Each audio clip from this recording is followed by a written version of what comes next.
विधायक अनंत सिंह को कोर्ट ने जमानत दे दी। बिहार विधानसभा चुनाव के दौरान हुए दुलारचंद हत्याकांड के आरोप में अनंत सिंह को जेल हुई थी। तब एक नारा बिहार में अनंत के समर्थकों ने लगाया था, जेल का ताला टूटेगा, अनंत सिंह छूटेगा। और अब 4 महीने बाद वो कोर्ट से जमानत मिलने के बाद बाहर आने वाले। लेकिन इस बीच चर्चा यह है कि अनंत जल्द ही अपने बेटे को राज तिलक लगाने वाले हैं। देखिए ये स्पेशल स्टोरी।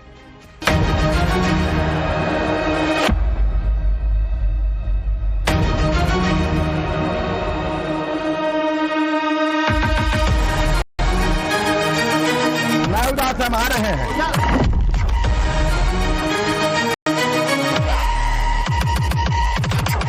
क्या महीना लगेगा?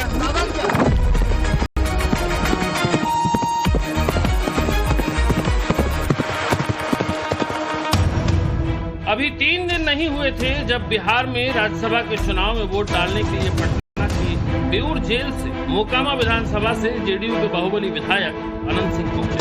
तब जब रिपोर्टर ने उनसे सवाल किया था कि छोटे सरकार जेल से बाहर कब आएंगे, तो उन्होंने गाड़ी में चढ़ते हुए कहा था कि 1 आध महीना। नाउदास हम आ रहे हैं। क्या महीना लगेगा? 1 आध महीने क्या, 3 दिन बाद ही अनंत सिंह को दुलारचंद यादव हत्याकांड में पटना हाईकोर्ट से बेल मिल गई। अनंत समर्थकों में खुशी की लहर है, लड्डू बट रहे हैं, जश्न मन रहा है। ऐसा लग रहा है कि मानो होली दिवाली सब आज ही। महावीर मंदिर में प्रसादी चढ़ाया है। हम लोग भगवान में भी आस्था रखते हैं और माननीय न्यायालय का भी हम लोग सम्मान किए। उनका जो अरेस्टिंग का जो ऑर्डर आया अपने से विधायक जी जाकर के सरेंडर कर दिए और हम लोग को भरोसा था माननीय न्यायालय पर, सत्य की जीत हुआ।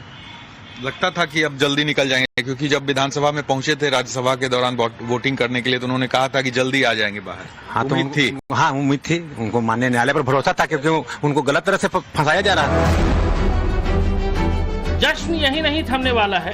समर्थकों का कहना है कि अभी तो विजय जुलूस निकाला ही नहीं। जैसे ही छोटे सरकार कानूनी प्रक्रिया को कंप्लीट करके बाहर आएंगे तो विजय जुलूस निकलेगा, जिसमें लाखों समर्थक शामिल हों। अनंत सिंह के वकीलों की माने तो संभवतः कल अनंत सिंह जेल से बाहर आ सकते हैं। जुलूस अभी तक हम लोगों का नहीं निकला था, तो विधायक जी के कारण ही नहीं, वो निकलेंगे तो विजय जुलूस भी निकलेगा। तमाम तैयारी होगी, तमाम कार्यकर्ता क्षेत्र में पटाखा छोटा मिठाई यहाँ भी बट रही है। तो ये न्यायालय की जीत है, क्योंकि विधायक जी पहले से ही कहे हैं कि जब भी उनके साथ कोई भी समस्या आया है तो न्यायालय पे उन्होंने भरोसा जताया है और न्यायालय का जो फैसला आएगा उसका सम्मान करेंगे विधायक जी। पटना हाईकोर्ट से करीब 4 महीने बाद अनंत सिंह को राहत मिली है। अनंत सिंह को 2025 के विधानसभा चुनाव से पहले दुलारचंद यादव की हत्या के आरोप में गिरफ्तार किया गया था। 30 अक्टूबर 2025 को मोकामा के घोसवरी थाना क्षेत्र के बसावनचक में दुलारचंद यादव की हत्या हुई। यह हत्या उस समय हुई जब मोकामा से जनसुराज के प्रत्याशी के लिए दुलारचंद यादव प्रचार कर रहे थे।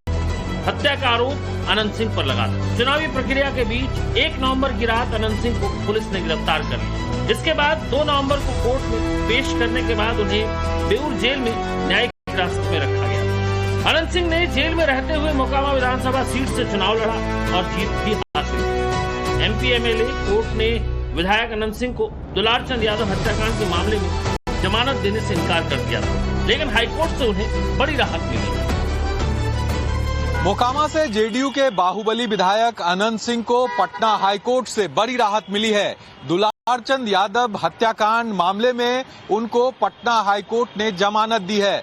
4 महीने बाद लगभग, चूंकि 30 अक्टूबर को ये पूरा मामला सामने आया था और उसके बाद अनंत सिंह पर FIR दर्ज हुआ था और अनंत सिंह ने फिर 1 नवंबर को पुलिस के सामने आत्मसमर्पण किया था। उनकी गिरफ्तारी हुई थी और तब से वो जेल में बंद थे। अब पटना हाईकोर्ट ने उनको बड़ी राहत देते हुए बेल दिया है अनंत सिंह को इस पूरे मामले पर।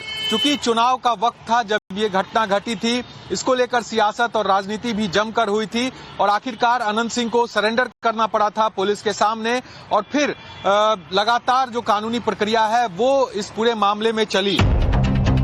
अब ये समझना जरूरी है कि अनंत सिंह को ये राहत कैसे मिली। अनंत सिंह के वकीलों ने अदालत में क्या दलीलें दी। अनंत सिंह पर आरोप था कि उन्होंने दुलारचंद यादव के बाएं पैर की एड़ी में खुद गोली मारी, जबकि पोस्टमार्टम रिपोर्ट में मौत के कारण में लाठी से मारना और गाड़ी से कुचलने का जिक्र है। घटना स्थल पर मौजूद पुलिसकर्मियों ने जो बयान दिए थे उसमें किसी ने ये नहीं कहा कि अनंत सिंह ने गोली चलाई थी। दुलारचंद के जिस पोते के बयान पर केस दर्ज हुआ था उसने अपने पिता को जब पहला कॉल किया था तब कहा था कि दादाजी की मौत हो गई, ये नहीं कहा कि उनकी हत्या हुई। अनंत सिंह एक पॉलिटिशियन है और इस वजह से भी लोग उनके ऊपर बेवजह का आरोप लगाते रहते हैं। अनंत सिंह के वकील के हिसाब से घटना के वक्त अनंत सिंह का मोबाइल लोकेशन घटना स्थल पर नहीं था। चुनाव के ऐन वक्त पर हुए इस हत्याकांड ने पूरे राज्य की सियासत में हलचल मचा दी। अब जब अनंत सिंह को बेल मिली है उसके बाद भी राजनीति का पारा काफी हाई है। आरजेडी के प्रवक्ता शक्ति यादव ने कहा कि बिहार में सत्ता में हो रहे बदलाव का ये ट्रेलर, सत्ता में बैठे लोग ये मैसेज दे रहे हैं कि कुछ करो, किसी की जान ले लो, डरने की बात है, हम बाहर निकाल लेंगे। उधर जेडीयू के प्रवक्ता हेमराज राज ने आरजेडी के आरोपों पर पलटवार किया है। उन्होंने कहा कि देश में और बिहार में कानून का राज चलता है। कानूनी प्रक्रिया के तहत अनंत सिंह को अदालत से जमानत मिली है। इस पर किसी भी राजनीतिक दल का सियासत करना जायज नहीं है। आरजेडी मुद्दा विहीन पार्टी है, लिहाजा बेवजह के मुद्दों पर राजनीति कर रही है। हम इसी रूप में देख रहे हैं नई सत्ता के आने की आहट की पहली एक टेरर है कि तुम कुछ भी कर लो, तुम्हें कोई बाल बाका नहीं कर सकता है, तुम्हें हम निकलवा लेंगे, तफ्सीस ऐसा कमजोर करेंगे कि तुमको राहत मिल जाएगी। क्योंकि वर्तमान में जिस सुशासन की चर्चा करते हैं उसके बारे में उन्होंने स्वयं बता दिया है कि क्या चीज का सुशासन है। आसमान निकल गया क्या दुलारचंद यादव को, ये जमीन खा गई, हत्या तो हुई, कौन है दोषी? बेल मिलना और जेल जाना ये न्यायिक प्रक्रिया है और न्यायालय अपना काम अपने तरीकों से करते हैं। न्यायालय के काम में कार्यपालिका का कोई व्यवधान नहीं होता, कोई दबाव नहीं होता है।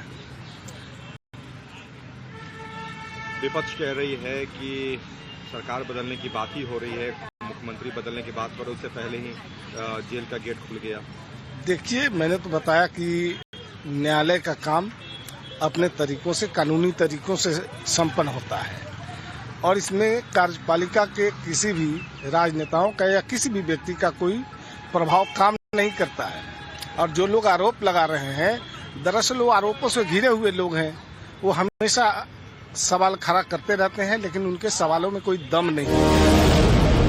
इधर नीतीश कुमार के राज्यसभा जाने के फैसले के बाद अनंत सिंह ने भी एक्टिव पॉलिटिक्स से अलविदा कहने का ऐलान कर दिया है। राज्यसभा चुनाव के लिए मतदान करने पहुंचे अनंत सिंह ने खुद इसका ऐलान किया कि वो अब चुनाव नहीं लड़ेंगे। अनंत सिंह ने कहा था कि बिहार में नीतीश कुमार नहीं होंगे, जब नीतीश चुनाव नहीं लड़ेंगे तो वो भी चुनावी मैदान में नहीं उतरेंगे। उन्होंने मीडिया के सवालों का जवाब देते हुए कहा कि अब उनके बेटे मोकामा बाढ़ को संभालेंगे। बता दें कि अनंत सिंह के 3 बेटे हैं, अभिषेक कुमार, अंकित कुमार और अभिनव कुमार। इनमें अभिषेक सिंह और अंकित सिंह जुड़वा है। माना जा रहा है कि अनंत सिंह अब अपने बेटों को राजनीति में लाएंगे। बेटा लड़ेगा, बेटा लड़ेगा। हाँ, पूरा तैयारी है। बेटा लड़ेगा। आखिरी आपका? हाँ, आखिरी। रिटायरमेंट? 7 झोंक हो गया, 7 झोंक। राजनीति से रिटायर हो रहे हैं? न रिटायर नहीं हो, काम करेंगे खूब। काम कीजिएगा। हाँ। जनता के पास ही रहिएगा। हाँ। एक आदमी काम कर रहा है, जनता 2 मिलकर करेंगे, जनता काम करेंगे ज्यादा। अनंत सिंह के समर्थक भी इस बात से बेहद खुश हैं कि अपनी पॉलिटिकल विरासत को अनंत सिंह अब अपने बच्चों यानी कि युवा पीढ़ी को सौंपने जा रहे हैं। समय के साथ परिवर्तन होना चाहिए ना। आज के समय युवाओं को खुद विधायक जी अपने हाथ से देने जा रहे हैं सत्ता, तो जरूरी बात है समय के साथ परिवर्तन। नीतीश जी जब बाहर दिल्ली जा रहे हैं तो विधायक जी भी तो अब शांत होंगे। हालांकि इन सबके बीच एक ही सवाल उठ रहा है कि अनंत सिंह ने राजनीति से संन्यास लेने का ऐलान क्यों किया, इसकी वजह क्या है। तो पॉलिटिकल गलियारों में जो कयास लगाए जा रहे हैं उसे समझना जरूरी है। अनंत सिंह की बढ़ती उम्र। 2025 के बिहार विधानसभा चुनाव के वक्त अनंत सिंह ने जो चुनावी हलफनामा दिया उसके अनुसार अनंत सिंह की उम्र अभी 64 साल है। कानूनी पेचीदगी। अनंत सिंह पर 28 क्रिमिनल केस पेंडिंग। बिहार में अगला विधानसभा चुनाव 2030 में हो, तब तक अनंत सिंह 69 साल के हो जाएंगे। कानूनी अड़चनों के कारण उनका करियर प्रभावित हो सकता है, इसलिए उन्होंने समय रहते सेकेंड लाइन लीडरशिप के रूप में अपने बेटों को आगे करने का फैसला किया। बेटों की सॉफ्ट इमेज नई पीढ़ी के वोटरों को जोड़ने में मददगार साबित हो सकती है। क्षेत्र में पारिवारिक दबदबा बरकरार रखा। पिछले 35 साल से मोकामा आसपास के क्षेत्रों बाढ़, मुंगेर, लखीसराय, बरबीघा में अनंत सिंह के परिवार का दबदबा रहा है। केवल एक बार साल 2000 में उनके भाई दिलीप सिंह को हार का सामना करना पड़ा, लेकिन इसके बाद अनंत सिंह चाहे जेल में हो या बाहर, मोकामा में जीत उन्हें ही मिलती रही। अब इस सिलसिले को बेटों के जरिए अनंत सिंह आगे बढ़ाना चाहते हैं। अनंत सिंह अपनी इस रॉबिनहुड वाली छवि और क्षेत्रीय पकड़ को खोना नहीं चाहते। बेटों को राजनीति में उतारकर वो ये सुनिश्चित करना चाहते हैं कि उनके परिवार का राजनीतिक रसूख और वोट बैंक सुरक्षित रहे। बिहार की राजनीति में बाहुबली का पर्याय, जेल से चुनाव जीतने वाला नेता, मोकामा के छोटे सरकार अनंत सिंह, अकूत पैसा, जबरदस्त रुतबा, इमेज भी रॉबिनहुड वाली, तो जाहिर है शौक भी सबसे अलग ही होंगे। अनंत सिंह के घोड़े, उनकी गाड़ी, उनका अंदाज, उनका पहनावा हमेशा चर्चा में रहता है। समर्थक उन्हें शेर और रक्षक मानते हैं, तो विरोधी बाहुबली का तमगा देते हैं। मोकामा की गलियों में अनंत सिंह का दबदबा कायम है। जेल हो या सदन, अनंत सिंह की मौजूदगी हमेशा सुर्खियां बटोरती रही। सवाल है क्या उनका बेटा इस विरासत को आगे ले जा पाएगा, क्योंकि छोटे सरकार अभी कहानी को खत्म नहीं होने दे रहे। साकेत कुमार के साथ ब्यूरो रिपोर्ट, टाइम्स नाउ, नव भारत।